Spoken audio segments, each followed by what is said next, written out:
The first Virginia Charter of April 10, 1606 granted the Virginia Company of London a land tract that extended 100 miles inland from the coast, from 34 degrees to 41 degrees latitude, with the Virginia Company of Plymouth being granted a 100-mile tract from 38 degrees to 45 degrees latitude, with there being an overlap in the middle.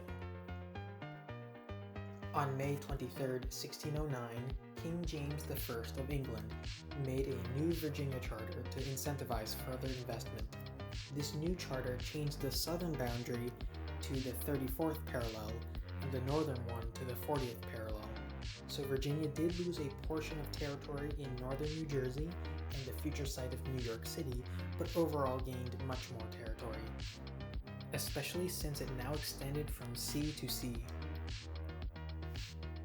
The Jamestown settlers did not find gold or jewels as expected, nor did they turn a profit.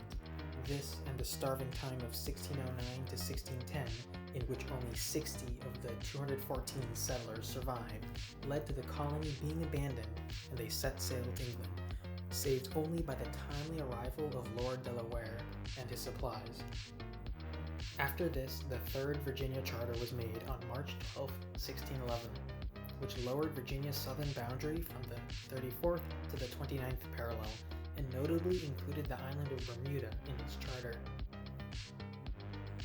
This and the 1609 Virginia Charter is the one you may have seen depicted occasionally in maps, showing how Virginia shrunk in size afterwards.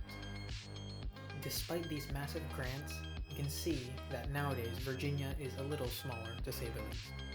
The charter for Carolina and Maryland, the cession of its Northwest Territory, Kentucky's statehood, and West Virginia in the Civil War all cut down Virginia to its modern borders. This is a great example that using straight lines to carve out territory has been the noble pastime of Europeans for centuries. I do wonder what Virginia would have been like if it kept more of its original claims, what place names would have been used, and what states would have eventually been carved out of Virginia, much like how Kentucky and West Virginia were in our history.